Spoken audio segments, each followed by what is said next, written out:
yau a wannan bidiyon zan yi bayani ne akan wasu abubuwa guda 4 a cikin WhatsApp. Kamar yadda ku sani, mutane da yawa suna amfani da WhatsApp. Kamfanin WhatsApp kamfani ne wanda ya shahara. Ko da a Google Play Store idan ka je za ka gan shi yana da almost 1 billion mutanen da suka yi downloading ɗinsa. A yau a wannan bidiyon na kawo mana wasu abubuwa guda 4 wanda suna da matuƙar amfani a cikin WhatsApp. Mutane da yawa suna amfani da WhatsApp amma ba su san yadda za su yi maganin waɗannan matsalolin nasu ba na cikin WhatsApp.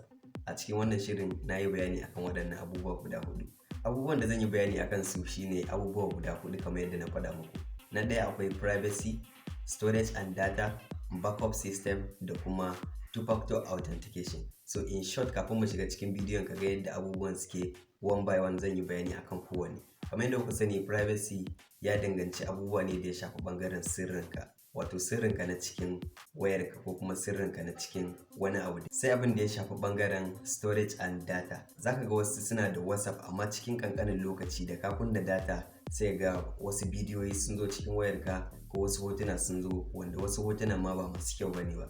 So a wannan bidiyon zaka ga yadda zaka yi maganin wannan matsalar taka. Sai backup system. Misali idan kana da WhatsApp yanzu haka, so kana so zaka canza shi ko kuma yayi expire, so already akwai kuma data ɗin da kake cikin wannan WhatsApp din baka so kai missing din su, so zaka yi amfani da wannan backup system din.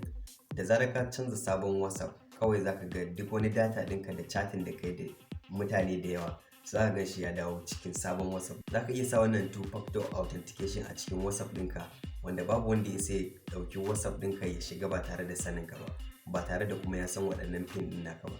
Amfanin two-factor authentication, idan bayan ka sa OTP da WhatsApp za su tura maka, akwai wani security da shi ma ake saita shi, shine two-factor authentication, wanda sai da shi zaka iya samun dama ka shiga cikin wannan WhatsApp ɗin naka. So ku biyo mu dai a cikin wannan shirin domin ku ga yadda abubuwan nan suke. So okay, zaka shiga cikin WhatsApp ɗinka. Da ka buɗe WhatsApp ɗinka sai ka nemi inda setting yake ka danna shi. So da ka danna zai nuna maka wannan wajen, sai ka nemi inda aka sa privacy.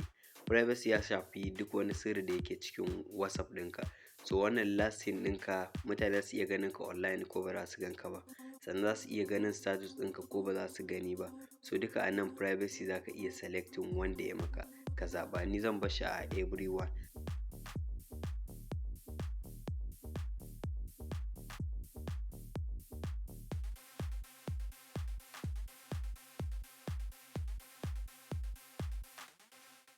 Sai abin da ya shafi ɓangaren kuma profile picture. Misali wannan hoton da kuke gani ana ɗora a matsayin profile, shi ma na iya selecting everyone can see ko kuma my contact only, ko kuma my contact except wani sai kai selecting wanda kake.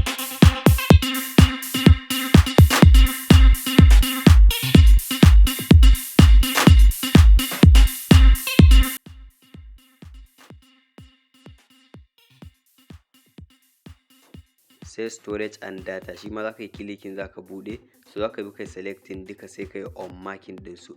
Za ga in ka buɗe zai zama kamar haka. Wani using mobile phone, waɗannan duka za su zo cikin wayarka. Misali hoto, audio, video da document. Idan an tura a cikin group, duka kana buɗe data ka za ka ga sun shigo cikin wayarka. Za ka iya on marking ɗinsu, wanda kake so a ciki ba zai zo cikin wayarka ba kamar haka. Sai ɗayan kuma shine when connect to Wi-Fi. Misali wani ya buɗe maka hotspot, sai ya ga misali da kai connecting Wi-Fi ɗinsa, sai ya ga abubuwa suna ta shigowa. Shi ma anan ana iya tsaye da shi. Za ka yi selecting kai on marking kamar yadda kai wancan, sai ka danna OK.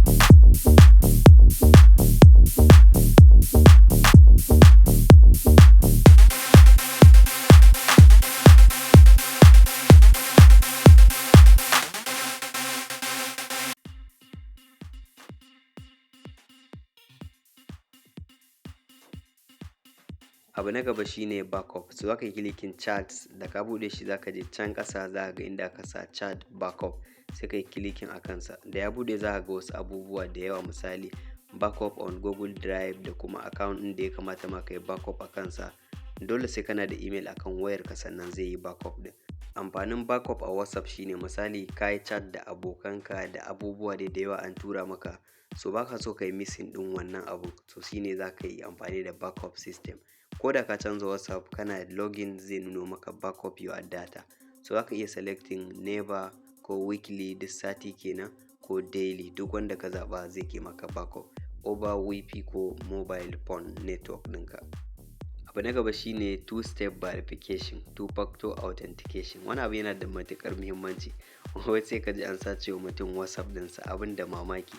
So kai amfani da two step verification, babu wanda ya sai sace maka WhatsApp ɗinka, sai dai in ya sace wayarka da layin a ciki gaba ɗaya.